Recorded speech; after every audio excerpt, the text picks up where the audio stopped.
Hello दोस्तों। आज की वीडियो में हम पढ़ेंगे अध्याय 11 रचनाएं प्रश्नावली 11.1 क्वेश्चन नंबर 1 को हम सॉल्व करेंगे अच्छे से। क्या है क्वेश्चन नंबर 1? 7.6 सेंटीमीटर लंबा एक रेखाखंड खींचिए और इसे 5:5 में विभाजित कीजिए। दोनों भागों की माप भी कीजिए। यानी कि एक रेखाखंड खींचना है, उसकी हमें रचना करनी है और उसको 5:8 में विभाजित करना है। विभाजित करने के बाद जो भाग होंगे हमारे, उसकी हमें माप भी करनी है। चलिए, सबसे पहले मैं क्या करूंगा, आपको रचना करके दिखाऊंगा और उसके बाद रचना के चरण हम स्टेप बाय स्टेप लिख लेंगे। जैसे जैसे करेंगे ऐसे ऐसे हम लिख लेंगे। तो चलिए शुरू करते हैं।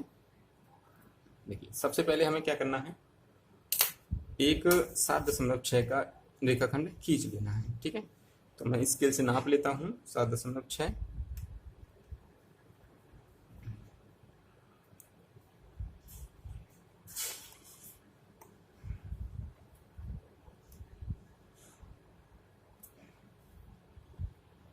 ये मैंने नाप लिया है, इसको मैं खींच देता हूँ।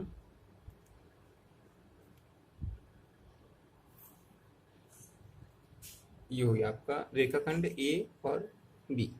पहला काम ये है आपका। दूसरा काम क्या है आपका? दूसरा काम है बिंदु ए से एक ए एक्स न्यून कोण बनाती हुई एक रेखा खींचेंगे। न्यून कोण बनाती हुई एक हम रेखा खींचेंगे। ठीक, हमने ये रेखा खींच दी न्यून कोण बनाती हुई। दूसरा स्टेप हमारा ये है। तीसरा स्टेप क्या है, आपको ध्यान रखना है कि जो हमें अनुपात दिया है वो है हमारा 5:8। दोनों को जब ऐड करेंगे तो हमारा हो जाएगा 13। ठीक है, तो हमारा इस अगला काम क्या होता है कि जो हमने ए एक्स जो रेखा खींची है उस पर हमें 13 भाग करने होते हैं। दोनों को जो हमें अनुपात दे रखा होता है उसको जोड़ के 13 भाग हमें करने होते हैं। तो इसको बराबर हिस्सों में हम बांट लेंगे 13। तो मैं इसको कंपास द्वारा कर लेता हूँ।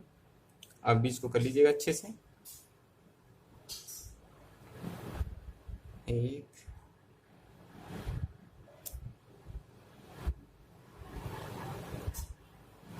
दो, तीन, चार,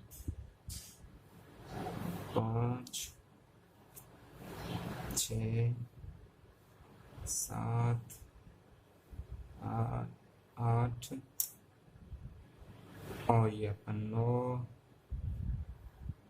10, 11, 12 और 13। ठीक है, तो इस तरीका से हमने इसके 13 भाग कर लिए हैं। फिर क्या करेंगे, इन सबको नाम दे देते हैं। A1, A2, A3, A4, 5, 6, 7, 8, 9, 10, 11, 12 और 13। ठीक है, इसके बाद अगला काम क्या रहता है हमारा? अगला काम रहता है हमारा जो लास्ट बिंदु होता है हमारा B और A3, उसको हम मिला देते हैं।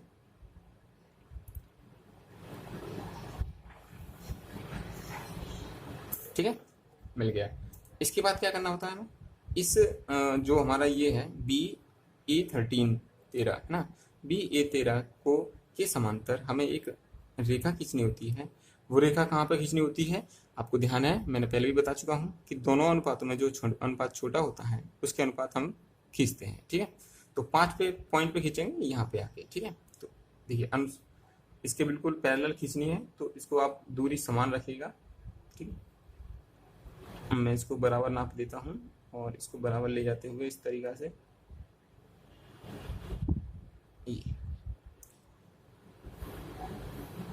ये इसकी। ठीक है, मैंने इसको ये कर दिया है और ये बिंदु मेरा आ गया आपका सी। ओके, आ गया। अब आप देख पा रहे होंगे कि देखिए, जब ये दोनों आपस में समांतर हैं तो ये जो एंगल बनेगा ये वाला, ये जो एंगल बनेगा ये वाला, ये किसके बराबर होगा? ये इसके, इस वाले एंगल के आपस में बराबर होगा। ठीक है, तो आप देख पा रहे होंगे कि ये जो हिस्सा है यहाँ से यहाँ तक, ये वाला, ये कितना हो गया आपका 5, और यहाँ से जो यहाँ तक का ये हिस्सा हो गया, कितना हो गया? वो ये हो गया आपका 8। ठीक है, तो इस तरीका से आपने देखा, हमने बना लिया है इसको अच्छे से और 5:8 में इसको विभाजित कर दिया है। अब देखिए, अब इसको माप लेते हैं हम थोड़ा, कितना कितना आ रहा है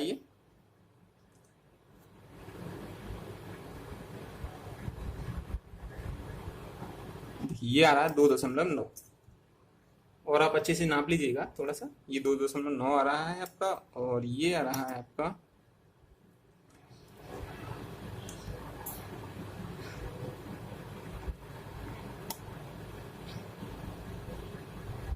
4.7। ठीक है, 4.7। तो दोनों भागों को हमने माप लिया है। एक बार ऐड कर लेते हैं तो कितना आएगा, 2.9, 4.7, 9 और 7 16, 4 और 2 6 और 1 7। ठीक है, तो हमारा देखिए सही आ रहा है। आप अच्छे से एक बार नाप लीजिएगा। अब क्या करते हैं, अब इसके रचना के जो है हम चरण लिख लेते हैं। रचना के चरण बहुत आसान है, जैसा जैसे हमने किया है वैसा ही हमें लिख लेना है। देखिए सबसे यहाँ मैं लिख देता हूँ रचना के चरण। ठीक है, इतना काम हो गया आपका। तो आधा क्वेश्चन हो गया आपका, आधा क्वेश्चन और रह गया है, वो है रचना की चरण। तो सबसे पहले हमने क्या किया, पहला पॉइंट कि ए बी बराबर कितना है, 7.6 सेंटीमीटर एक रेखाखंड खींचा।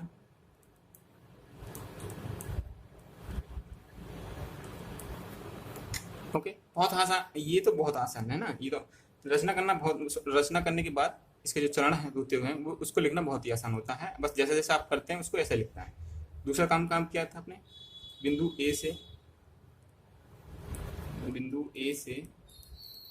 ठीक है, बिंदु ए से एक रेखा खींची थी आपने, एक रेखा AX है ना, जो कि न्यून कोण बनाती है, जो न्यून कोण बनाती हुई खींची। ठीक है, 2 स्टेप हो गए। तीसरा स्टेप देखिए, इसके बाद क्या किया था हमने कि हमने रेखा जो AX है आपका, AX यानी कि 13, कैसे कैसे आया, बराबर 5 + 8, 5 + 8 को जोड़ के 13 भाग किए थे हमने AX रेखा के। कैसे कैसे किए थे, A1 A2 dot dot dot dot A13, इस प्रकार अंकित किए,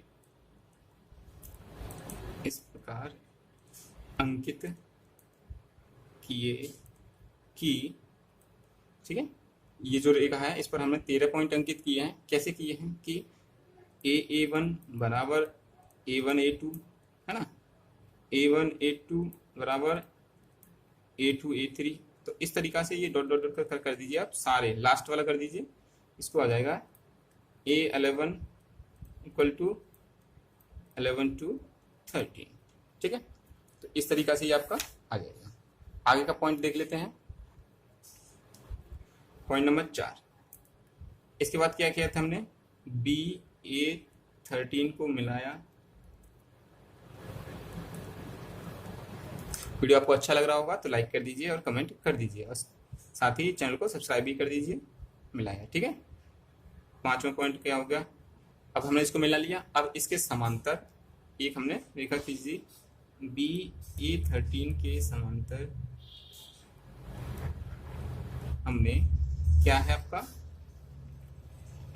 एक रेखा खींची, एक रेखा खींची।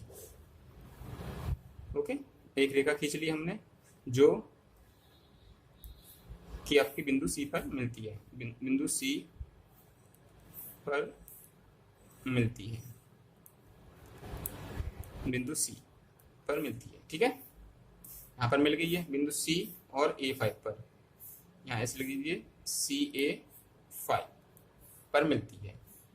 इतना आया समझ में आपको। अब देखिए एक और पॉइंट मैं आपको बता दूँ, देखिए अब थोड़ा नीचे कर देता हूँ मैं, आपको आसानी से दिख जाएगा। ठीक है, अब क्या है, जो बिंदु C है, बिंदु C रेखा खंड AB को 5:8 में विभाजित करता है। ठीक है, आपने देख लिया, हमने वो करके दिखा दिया है। और नंबर पॉइंट 7 क्या है आपका, देखिए एक्चुअल वैल्यू जो हमने ये निकल के आ गया, हमने कर दिया इसको, और अनुपात में भी इसको हमने विभाजित कर दिया है। अब क्या देखा हमने कि जो एक्चुअल वैल्यू है हमने नापी थी कि AC बराबर कितना आया था हमारा, 2.9 सेंटीमीटर, और BC बराबर आया था हमारा 7.6 सेंटीमीटर। ठीक है, ये दोनों भाग थे हमारे, दोनों भाग को मापने पर।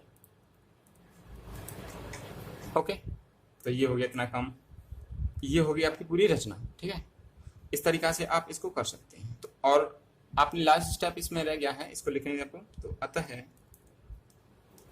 आप देख पा रहे होंगे कि AC बट्टे BC जो है आपका क्या है, A5। मैं अभी आपको दिखा दूंगा पिक्चर्स में, A5 बट्टे A5 A13। ठीक है, अब A5 A13 की वैल्यू कितनी है आपकी, 5/8। तो इस तरीका से, इसलिए तो AC बट्टे BC जो होगा वो कितना होगा आपका, 5/8 में। ठीक है, तो ये हो गया आपका कंप्लीट काम। ठीक है, यानी कि A5 बट्टे A13, तो ये 5 था, ये 8 था। ठीक है, तो इस तरीका से ये फाइनल आपकी रचना हो जाती है। तो आशा करता हूँ वीडियो आपको अच्छा लगा होगा, और वीडियो अच्छा लगा हो तो लाइक कर दीजिए, शेयर कर दीजिए दोस्तों में ज़्यादा से ज़्यादा।